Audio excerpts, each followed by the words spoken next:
തിരുവനന്തപുരത്ത് UDF സ്ഥാനാർത്ഥി തരൂരിന്റെ വോട്ട് ചോർന്നെന്ന് കോൺഗ്രസ് നേതൃത്വത്തിന് ആശങ്ക. സ്വാഭാവികം. ഇന്നത്തെ കോൺഗ്രസ് നാളത്തെ BJP എന്നാണല്ലോ കാരണവന്മാര് പറയുന്നത്. അതുകൊണ്ട് തന്നെ ഈ സംശയം അഥവാ ആശങ്ക ഇല്ലാതില്ലെങ്കിലേ സംശയമുള്ളൂ. പിന്നെ അല്ലാണ്ട് നേതാക്കന്മാർക്ക് മാത്രമാണ് കാല് മാറാൻ പറ്റൂ. അണിവ എന്താ കടലാസിന്റെ ആൾക്കാരാണോ? അല്ല പിന്നെ. പറഞ്ഞു വന്നത്, തിരുവനന്തപുരം നഗരത്തിലെ മണ്ഡലങ്ങളിൽ തരൂരിന്റെ വോട്ടുകൾ വ്യാപകമായി ചോർന്നെന്നാണ് സൂചന. കോൺഗ്രസ് നേതാക്കളുടെ ഫോൺ സംഭാഷണം കൈരളി ന്യൂസിന് ലഭിച്ചിട്ടുണ്ട്. ഒന്ന് കേട്ടു നോക്കിയാലോ. ചേട്ടാ നമസ്കാരം, സജുവാണ്.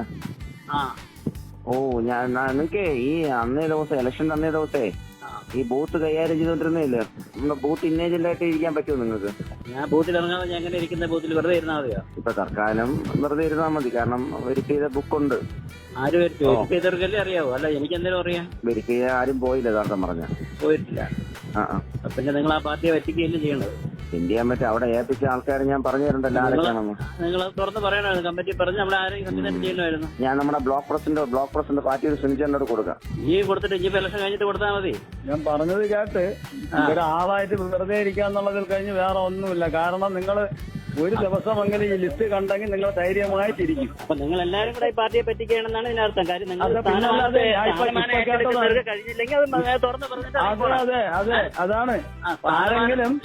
ആരെങ്കിലും വെരിഫൈ ചെയ്ത് തന്നിരുന്നെങ്കിൽ ധൈര്യമായിട്ട് ഒരാളിനെ കയറാം. വെരിഫൈ ചെയ്യുമ്പോൾ അതിലെ എല്ലാ സത്യവും വോട്ടർമാരെ തിരിച്ചറിയാതെ ഞാൻ വെറുതെ നമ്പർ ടിക്ക് ചെയ്യേണ്ട അർത്ഥം എന്തോ? അതിനകത്ത് വെറുതെ ഇരുന്നാ പോരെ? വെറുതെ അതാണ് പറഞ്ഞത്. അങ്ങനെ ഇരിക്കുന്ന ആളല്ല ഞാൻ വന്നപ്പോൾ അറിയണം. വെരിഫൈ ചെയ്ത് വോട്ടർമാരെ ക്ലാരിഫിക്കേഷൻ ചെയ്താൽ അവിടെ ഇരുന്ന അർത്ഥം ഉണ്ടല്ല. വെറുതെ ഇരുന്നിട്ട് നിങ്ങൾക്ക് എന്തെങ്കിലും അർത്ഥം കാര്യം മര്യാദ ഇരുന്നാൽ പോലെ പണി മതിയാക്കിട്ട് വീട്ടിൽ പോയി. എന്ത് കഷ്ടമെന്ന് അറിയാമോ ഞാൻ പറയുന്നത്. കഴിവില്ലാത്ത ഈ പണി മതിയാക്കി വീട്ടിൽ പോവുക. വെറുതെ കതറൂട്ട മറ്റുള്ളവരെ ബോധ്യപ്പെടുത്താൻ വേണ്ടി നടക്കേണ്ട കാര്യമുണ്ടോ? എന്ത് സമാധാനം പറയാം. അതാണ് ഞാൻ ഫസ്റ്റ് ഇപ്പം പറഞ്ഞത്. ഉത്തരവാദിത്തം ഏറ്റെടുക്കാൻ കഴിയാത്ത ഒരു സ്ഥാനം കളഞ്ഞിട്ട് വേറെ വല്ല പണിക്ക് പോവാ. കഴിയാതെ കഴിയുന്ന ഇറങ്ങി എടുക്കും. ഇമ്മ കതറൂട്ട് കിടന്നിട്ട് വല്ല കാര്യമുണ്ട്. ഞാൻ അത് ചെയ്യണം ഇത് ചെയ്യണം എന്നൊക്കെ പറഞ്ഞ് ആരെ ബോധ്യപ്പെടുത്താൻ? നമുക്ക് ചെയ്യാൻ പറ്റുമെങ്കിൽ ചെയ്യുക, അല്ലെങ്കിൽ കളഞ്ഞിട്ട് പോവുക. അല്ല ഇനിയിപ്പം എന്തായാലും ഞാൻ പറയാൻ പാടില്ലെങ്കിൽ പോലും പറയാതിരിക്കാന്ന് ഓർത്തില്ല. അങ്ങനെ ആ ബൂത്ത് ആളില്ലെന്ന് നിങ്ങൾ വിചാരിച്ച് കിടക്കട്ടെ. അതിനപ്പുറം വേറെ ഒന്നുമില്ലല്ലോ. അങ്ങനെയല്ല, നമ്മുടെ സ്ഥാനാർത്ഥി ബൂത്തിൽ ഇല്ല എന്ന് പറഞ്ഞാലേ ഞാൻ വോട്ട് കൂടെ ഒന്നുമില്ല. അങ്ങനെയല്ല, അതല്ല നമ്മുടെ സ്ഥാനാർത്ഥി ശശി തരൂരിന്റെ സ്ഥാനാർത്ഥിക്ക് ഇന്നേതില്ല എന്ന് പറഞ്ഞാൽ ഇതിൽ പരം പിന്നെ വേറെ എന്തെങ്കിലും ഉണ്ടോ? അത് തന്നെ ആ കഴിവുകേട് ആർക്കൊക്കെ ബാധിക്കും? ആ മേഖലയിൽ പ്രവർത്തിക്കുന്ന നേതാക്കന്മാരെ എല്ലാവരെയും ബാധിക്കും. അതുകൊണ്ട് പറയാം, ഒരു INTC-കാരനെ വിളിച്ചിട്ടെടുത്ത്, അല്ലെങ്കിൽ ഒരു ഹിന്ദിക്കാരനെ വിളിച്ചിരുത്തി, ഒരു ഹിന്ദിക്കാരനെ വിളിച്ചിരുത്തി.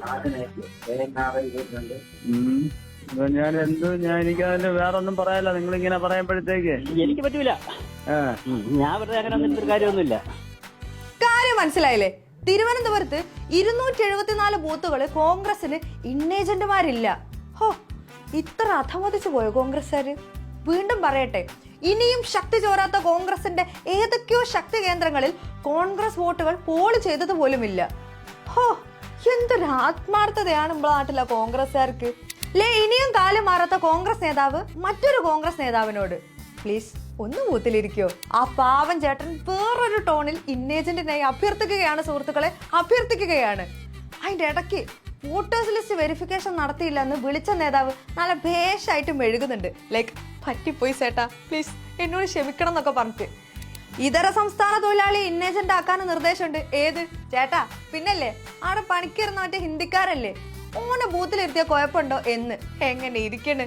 അല്ലേലും മോദി സൂപ്പർ ആണെന്നും പറഞ്ഞ് ഇന്നല്ലേ നാളെ BJP-യിലേക്ക് പോകുന്നു പറഞ്ഞിരിക്കുന്ന ശശി തരൂർ എന്ന വിശ്വപൗരന് വേണ്ടി പണിയെടുക്കാൻ ദ സോ കോൾഡ് ആത്മാഭിമാനമുള്ള കോൺഗ്രസ്സുകാർക്ക് ബുദ്ധിമുട്ട് കാണും. ഓരോ കുറ്റം പറയാനും പറ്റില്ല. അല്ല പിന്നെ കേട്ടിട്ട് ഇമ്പക്ക് എന്നെ എന്തോ പോലെ ഫീൽ ചെയ്യില്ലേ? അപ്പൊ പിന്നെ കോൺഗ്രസ്സുകാരുടെ അവസ്ഥ ഒന്ന് ആലോചിച്ച് നോക്കിയാ. അല്ല പിന്നെ തിരുവനന്തപുരം നഗരത്തിലെ പ്രധാന മണ്ഡലങ്ങളായ കഴക്കൂട്ടം, തിരുവനന്തപുരം, വട്ടിയൂർക്കാവ്, നേമം എന്നിവിടങ്ങളിൽ തരൂരിന് വലിയ വോട്ട് ചോർച്ച ഉണ്ടായെന്നാണ് പറയപ്പെടുന്നത്. ഈ അവസരത്തിൽ പറയാൻ പാടുണ്ടോന്ന് അറിയില്ല, എന്നാലും നമ്മൾ പറയും. ഇംഗ്ലീഷ് പറയുന്ന കോടീശ്വരനായ നേതാവിനേക്കാളും ജനങ്ങൾക്ക് വേണ്ടത് അവരെ കൂടെ നിൽക്കുന്ന, അവരെ പൾസ് അറിയുന്ന ഒരു നേതാവിനെയാണ്. അത് പന്യൻ സഖാവും. റിസൾട്ട് വരും പറയാം.